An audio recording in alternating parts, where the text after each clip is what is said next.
guys, to end my Harry Potter ranking saga, today I will be ranking the movies from worst to best.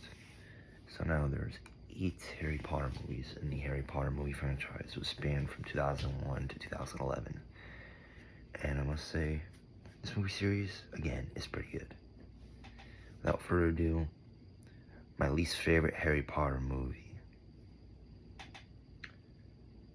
Ironically, one of my favorite books, fun fact.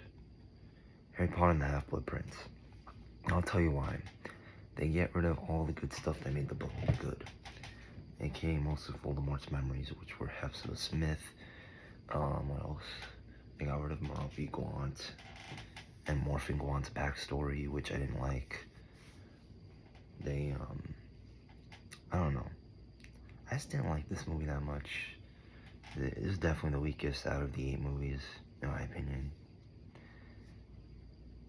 Like, the only good scene was Dumbledore and Harry venturing off, but the romance between Harry and Ginny was pretty bad. In the book, it was way better. Also, yeah, some scenes in this movie are very awkward. I didn't like it. And they didn't know when to blend comedy with darkness, I guess. But yeah, that's number 8 so far. Harry Potter and the Half-Blood Prince. It's still a decent movie, but it's weak compared to the 8 ones I have on here, or the 7 other ones. Anyways, that's number 8. Okay, number 7. This might piss a lot of you off. The 7th movie, Harry Potter and the Deathly Hallows, Part 1. Now, the reason why I don't like it is because they get rid of the stuff that made the books good. They get rid of what else? What did they get rid of? Let's see. They get rid of the grip hook and Dean Thomas scenes, which was pretty emotional. They did keep the Silverdo scene. What else did they get rid of? I'm trying to think. I don't know. The waste of space scene, which is where Dudley doesn't think Harry's a waste of space. This is a pivotal scene as it redeems Dudley's character. They did have it in the deleted scenes though, but if they had it in the movie, I think the movie would have been better. Because it would have shown that Dudley became a better character later on. Instead of, the asshole he was to Harry in the first few movies. But yeah, I liked the chasing scenes in this movie. They were pretty good, but I just say, like, it drags on and it's kind of boring. That's why I didn't really like it that much. It's not the worst though. It's definitely better than the 6th movie.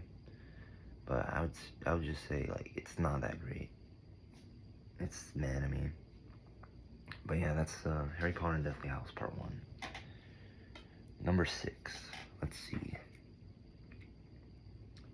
Number 6, I'm gonna go with Harry Potter and the Goblet of Fire. Now, the reason why I didn't like this movie that much is they got rid of Ludo Bagman, he was awesome in the books. They got rid of, let's see, the many riddles of the maze, like the dragon riddle, and they got rid of Charlie Weasley's, scenes and Dobby's scenes with Harry, which I didn't like, and it kind of pissed me off a bit. And yeah, like,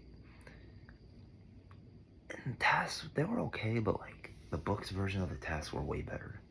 And also, they skipped over the tournament Quidditch team thing, which was in the books. And it showed, like, Crumb, falling off the broom and still catching the snitch, which was pretty cool. They didn't show that in this movie, unfortunately, which kind of sucked. But yeah, that's a few of the biggest reasons why I didn't like this movie. And another, I guess, it just wasn't that interesting compared to the book version of this, like, sequel. But yeah, that's Harry Potter and the Goblet of Fire at number 5. Number 4. Wait. So I put number 8, I put Half-Blood Prince. Number 7, I put the 7th movie. Number 6, I put Goblet of Fire. And now let's go to number 5. Let's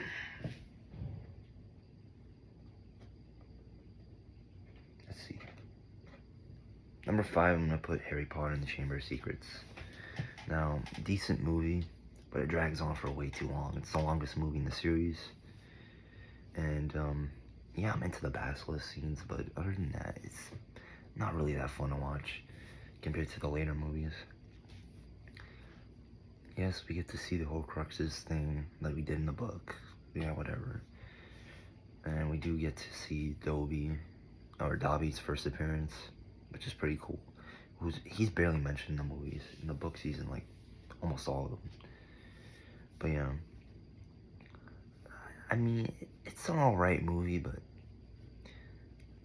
it drags on. It drags on for a little too long. It becomes sort of a marathon because of how long this movie is. And we do get introduced to the basilisk on screen for the first time, which is pretty cool. I guess that's a plus about this movie, but other than that, it's an average movie. It's like the last of the happy Harry Potter movies, I guess. And yeah, it's alright. But yeah. And also, this is the last one with the original Dumbledore in it, which was kind of sad, but yeah. It's still an alright movie, I'd say. I kind of like it because it had the original Dumbledore in it. But yeah, that's number 5. Number 4.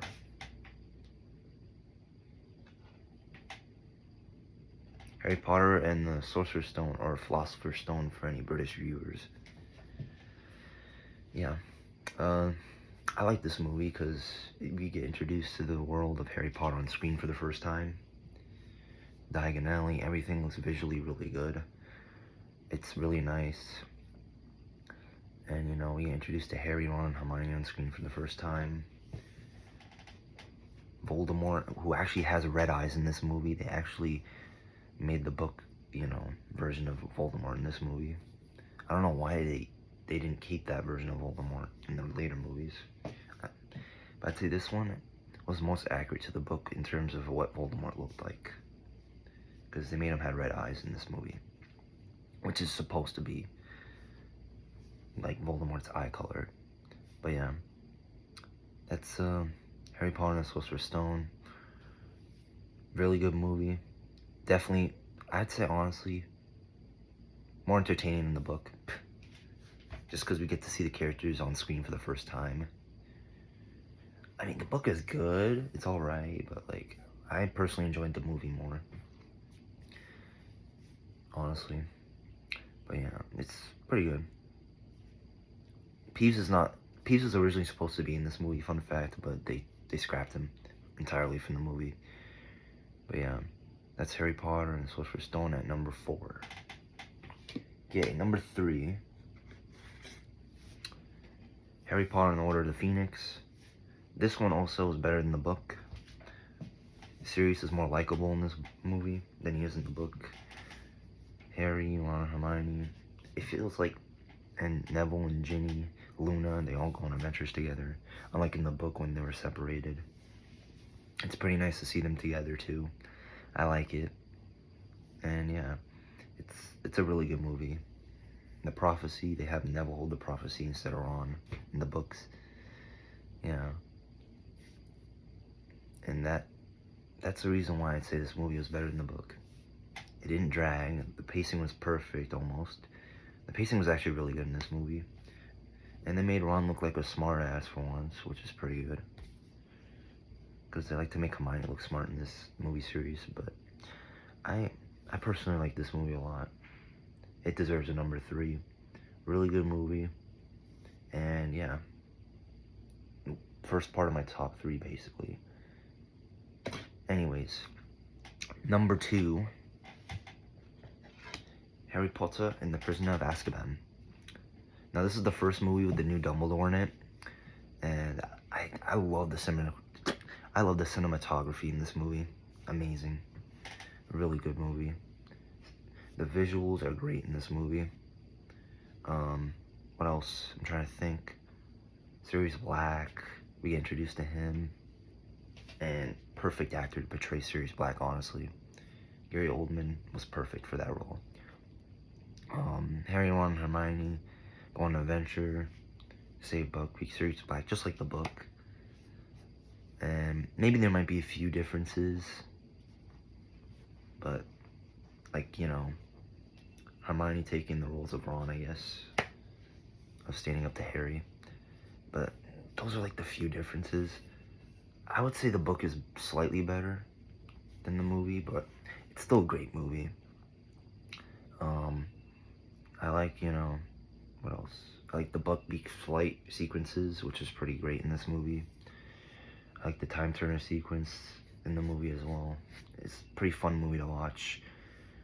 And yeah, this is one of the more realistic looking Harry Potters as well. The most accurate to the book, I'd say. Which is pretty cool. But yeah, that's number 2. Really great movie. But not number 1 in my opinion. As you know what number 1 will be. My favorite Harry Potter movie now, of all time, is the 8th one, Harry Potter and Deathly Hallows Part 2. I'll tell you why. The battle sequence is awesome. The fighting in Hogwarts is perfectly done. The visuals are great. Harry's battle between him and Voldemort is perfectly executed. And I like how this time, Harry actually breaks the Elder Wand, something he should have done in the books. Harry was a lot smarter in this movie than he was in the books. Well, not all the books, but you know what I mean. The final scene of the Elder Wand, he didn't do anything to it in the books. In this one, he actually did something. He ripped it off and got rid of it completely, so no one could use dark magic with it anymore. Which is a great way to end the series, in my opinion. And the Snape sequence with Dumbledore and Harry's memories was perfectly done. I like how he was there with Lily, which wasn't in the books, by the way. Snape wasn't there with Lily when she died in the books. Only problem is they could have made Lily and Harry have the same eye color. Maybe both of them should have had like blue eyes or whatever. Since in the book they technically both had green eyes, but they were originally supposed to make Daniel Radcliffe have green eyes, but he was allergic to the contacts, so they couldn't do that. But what they could have done is they hired a blue eye actor for a young Lily. But honestly, I still say it's a great movie, even though, you know, all those flaws aside, when it comes to like eye color and stuff. Even though they hyped it up. Snape dies in this movie like he did in the book. They didn't show Colin Creevy's death, which kind of made me mad a bit. And Fred's death is less brutal than it was in the books. What else? Those are a little bit of the flaws, I'd say. Overall, still a good movie. I still like it a lot. It's still very rewatchable. Very fun to watch. Definitely better than the first part of the Deathly Hallows, which honestly was kind of a bore fest. This one had good pacing, and the final battle scene was pretty epic, and the epilogue scene was also well executed as well. But yeah, this is number 1. Really great movie. I totally recommend it. Anyways, that's my ranking of the Harry Potter movies. Peace.